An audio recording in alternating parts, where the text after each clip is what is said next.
नमस्ते दोस्तों, आप सबका एक बार फिर से स्वागत है आपके अपने YouTube चैनल सत्य सनातन में। मैं एक पंचायत देख रहा था जिसमें 40 गांवों की एक पंचायत हो रही थी और पंचायत में कहा गया कि हमने पूरी तरीके से इन जालीदार कटोरे छाप नमूनों का बहिष्कार करना है।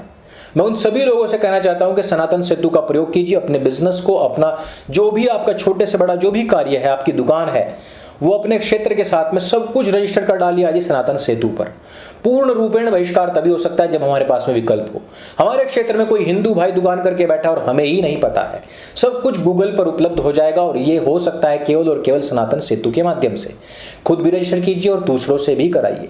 और ये कार्य क्यों हो रहा है, इसके पीछे का कारण क्या है, ये पंचायतें करने के पीछे, ये आर्थिक बहिष्कार करने के पीछे, संपूर्ण बहिष्कार करने के पीछे का कारण क्या है। वो कहते हैं हम सर तन से जुदा, तन सर से जुदा कर देंगे। हमने कहा एक ही नारा देना है, उनको धन से जुदा करना है। धन से जुदा करने का एक ही तरीका है और वो है सनातन सेतु। सनातन सेतु में आपका बढ़ चढ़ करके हमें सहयोग चाहिए, कोई पैसा नहीं चाहिए। आपका बिजनेस है, उस पर रजिस्टर कर दीजिए। योगदान करना चाहते हैं सनातन हाट से पुस्तकें खरीदिए, भारतीय वेद दर्शन उपनिषद अपना इतिहास पढ़िए। मुझे डायरेक्ट कोई पैसा मत दीजिए, केवल और केवल वहां से जाकर के कुछ खरीद लीजिए, वही मैं अपने स्टाफ को सैलरी के रूप में दे दूंगा। सनातन सेतु पूरी तरीके से फ्री है। आज हिंदुओं के ये जागरूकता का कारण क्या है? जागरूकता का कारण है कि आज मुसलमान झारखंड के गढ़वा में खड़े होकर के टीचर्स ने कह दिया कि हमारी 75% यहाँ पर जनसंख्या हो चुकी है, इसको हमने इस्लामिक तौर तरीके से प्रयोग करना है। स्कूल तलक को नहीं बख्शा गया और वहां पर कहा गया कि यहाँ पर अब हाथ जोड़ करके नहीं होगा, दया कर दान भक्ति का ये नहीं पढ़ा जाएगा। यहाँ पर तो अब रहीम का नाम चलेगा, अल्लाह का नाम चलेगा, नाम रहेगा केवल अल्लाह का। यहां पर इस्लामिक तौर तरीके से सारे काम होंगे क्योंकि जनसंख्या 75% हो गई है। क्या वाइस वर्षा में इस प्रकार का हम नहीं कर सकते कि 80% हिंदू भारतवर्ष के अंदर है तो इसको हिंदुओं के नाम का देश ही घोषित कर दिया जाए? अरे हम नहीं कह रहे हैं क्योंकि हम सहिष्णु हैं, लेकिन उस सहिष्णुता का हम करें क्या कि जब फिर भी हमारे ऊपर असहिष्णुता का ही टैग लगना है भाई। अरे असहिष्णुता का टैग तो लगाया है तो पूर्ण रूपेण बहिष्कार क्यों नहीं करते हो? वो सर तन से जुदा की बात करते हैं, हम धन से जुदा करने की बात करते हैं। सनातन सेतु पर जाइए, खुद का बिजनेस रजिस्टर कीजिए।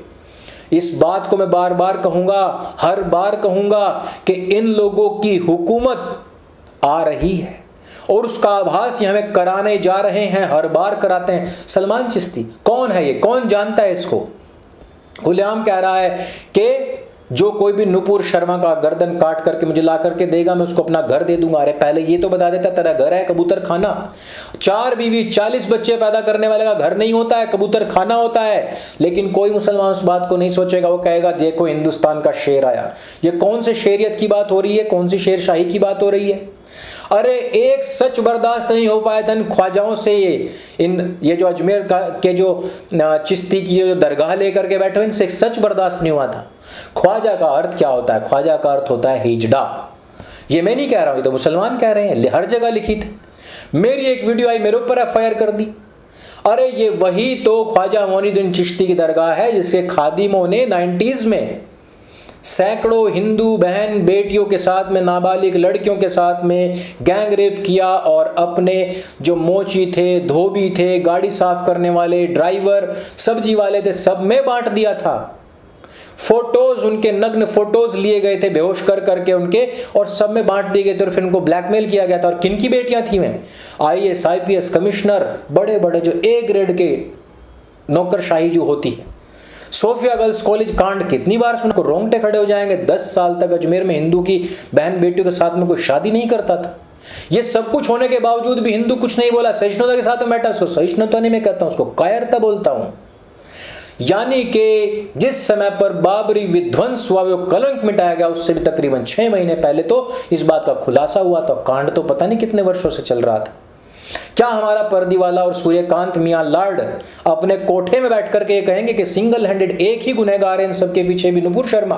नुपुर शर्मा आज ये बयान देगी इस बात के विषय में तकरीबन 32 साल पहले ही सलीम चिश्ती को पता लग गया था और उसने पहले से पहले ही सैकड़ों लड़कियों के साथ में गैंग रेप कर लिया था, क्योंकि उसको पता था कि 32 साल के बाद में कोई लड़की ऐसी आएगी और वो हमारे नबी के ऊपर इस प्रकार की बात करेगी तो मैं बदला आज ही ले लूं। अरे कह दे भाई पर्दी वाले, तू पारसी तो है, किस तरीके से तुम्हें फारस से भगाया गया, तुम्हारे पूर्वजों को मार काट करके गलूर करे, तुम्हारे टुकड़े टुकड़े जिसको कहते हैं, तुम्हारी लड़कियों को उठाया, उनकी इज्जतें उछाली गई, नीलाम की गई, इतिहास में दर्ज है पारसियों के।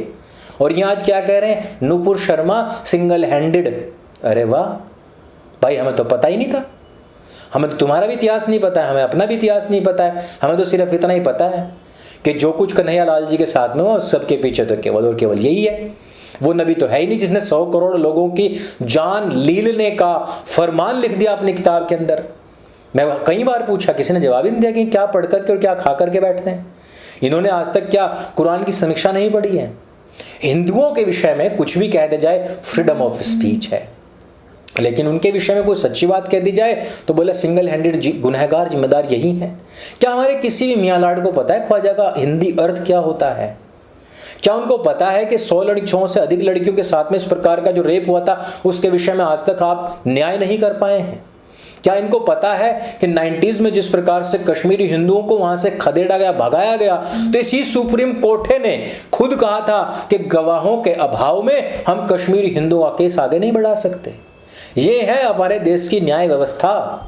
ये है हमारे न्यायिक व्यवस्था के किसी के ऊपर भी SC/ST कानून थोप दिया जाता है, 20-20 साल तक वो जेल में सड़ते हैं और बाद में एक छोटी सी माफीनामा करके उसको छोड़ दिया जाता है। पूरी जिंदगी बर्बाद, उसके बीवी बच्चे माँ सब मर जाते हैं। वो बेचारा बूढ़ा होकर के बाहर आता है 20 साल के बाद। अरे 20 साल के बाद तो उम्र कैद भी पूरी होती होगी। यहां पर किसी के सामने कुछ बोला नहीं बोला, उसमें 20 साल कटवा दिए तुमने। करोड़ों केस आज भी पेंडिंग है, लेकिन मियाँ लाडो को यही कहना है कि हिंदू ही हर चीज के लिए जिम्मेदार है।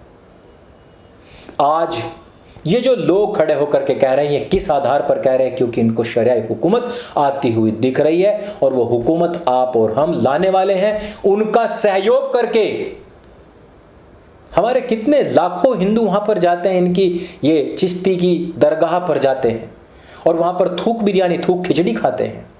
मुझे हैरानी इस बात की हुई ये जानकर के कि कोई जैन और एक सिख वहां पर व्यक्ति जिन्होंने बहुत बड़ी डोनेशन दी थी, और इनके इतिहास में ये दर्ज है, उनके बैंक अकाउंट खाते बता देंगे कि उन्होंने कभी सनातनी परंपरा के लिए कभी कोई डोनेशन नहीं दी थी। जैन और सिख समाज बहुत डोनेशन देते हैं, सनातन समाज के लिए बहुत डोनेशन देते हैं, लेकिन कोई कोई मुंह काला करवा के आते हैं ऐसी जगहों पर भी जहां पर उनकी बहन बेटियों का जो चीखें हैं, चित्कार है, जो उनका खून है, वो बहन बेटियां कोई जिंदा नहीं है। अधिकतर में से आत्महत्या करके मर चुकी हैं, अधिकतर वहां से पलायन कर चुकी हैं, अधिकतर आज भी ट्रोमा में है। 2-4 ही खड़ी हुई थी जिन्होंने कहा था कि हमारे साथ में सब चीजें हुई और सैकड़ों लड़कियां थी। वो केस आज भी चल रहा है और कांग्रेस के क्योंकि वो सदस्य थे, अध्यक्ष थे, तो उन्होंने सबको बचा लिया था। PV नरसिम्हा राव ही नहीं, उसके बाद में आने वाली मनमोहन की सरकार ने भी, मनमोहन की सरकार तलक ने भी इन सबको बचाने का काम किया था। मोदी की सरकार में आकर के कुछ लोग बांग्लादेश से गिरफ्तार किए गए थे। इस देश को तोड़ने का सबसे बड़ा यदि किसी को श्रेय जाता है वो ख्वाजा मोइनुद्दीन चिश्ती इस्लाम का परचम फहराने के लिए यहां पर आया था। एक M.A. खान की एक पुस्तक है, इंग्लिश में है, उसकी PDF शायद मेरे पास होगी तो मैं टेलीग्राम पर जरूर डाल दूंगा, शायद पढ़ी हुई भी है, उसको आप पढ़ना। उसमें स्पष्ट रूप से लिखा हुआ है कि ख्वाजा मोइनुद्दीन चिश्ती जो था वो मोहम्मद की दरगाह या कब्र के पास में गया और उसने कहा कि मुझे ऐसी आवाज आई है कि हिंद पर आपको विजय प्राप्त करनी है। इसी के आदेश के ऊपर मोहम्मद गोरी से मिलकर के पृथ्वीराज चौहान जी के पूरे वंश का समूल विनाश करने का प्लान बनाया गया था। और यही नहीं, महाराजा अनंगपाल जी के द्वारा बनाई गई जो झील थी उसमें भी गाय कटवा करके फेंकवाने का कार्य इसी व्यक्ति का था। मंदिरों के प्रांगण के बीचों बीच गाय कटवाने का कार्य इसी व्यक्ति का था। मंदिरों को विध्वंस कराने का कार्य इसी व्यक्ति का था। और यही नहीं, कुछ पुराने जो लोग हैं उनके कथनानुसार ये भी है कि जहां पर ये दरगाह है या जहां पर ये वो चादर वादर जो चढ़ाने का क्षेत्र है उसके ठीक नीचे शिवलिंग भी है, यानी कि यहां पर भी कोई प्राचीन मंदिर हुआ करता था ऐसा बताया जाता है और उसके ऊपर ये दरगाह बनी हुई है। यानी कि हिंदुओं का पूर्ण रूपेण मान मर्दन करने वाले लोग आज हिंदुओं को धमकी दे रहे हैं और हिस्ट्री अपनी हिंदू उठाकर कभी देखता नहीं। इसी वजह से मैं क्या कहता हूं कि सनातन हाट पर जाओ, कम से कम PN ओक साहब का, KV पालीवाल जी का साहित्य तो पढ़ो, जिनको और भी कुछ नहीं, आर्य समाज का इतिहास 7 खंडों में है, जिनको और नहीं आध्यात्मिकता के विषय के बारे में भी बहुत सारी पुस्तकें हैं, कुछ तो पढ़ो, कुछ तो जानकारी करो। और जिनको जानकारियां हैं, जो सजग हो चुके, वो सनातन सेतु पर जाकर के अपने बिजनेस को रजिस्टर करें, अपने मित्रों से करवाएं। मेरी अपील है आरएसएस, बजरंग दल और विश्व हिंदू परिषद के लोगों से, शांति कुंज से जुड़े हुए लोगों से, भारत स्वाभिमान से जुड़े हुए लोगों से, कि आपके क्षेत्र में जितने भी हिंदूवादी लोग हैं, जिनके यहाँ पर पूरा स्टाफ हिंदुओं का है, उन सब से अपील कीजिए सनातन सेतु पर रजिस्टर करने के लिए। और ये सभी वीडियोस जिस प्रकार से रजिस्ट्रेशन होता है वो टेलीग्राम पर मैं डालूंगा, वहां पर देख करके सीखिए। आज अकेली नुपुर बहन की बात नहीं है, आज अकेले किसी विद्यालय की बात नहीं जहां पर वो कह रहे हैं कि हमें इस्लामिक हुकूमत के हिसाब से काम करने दो।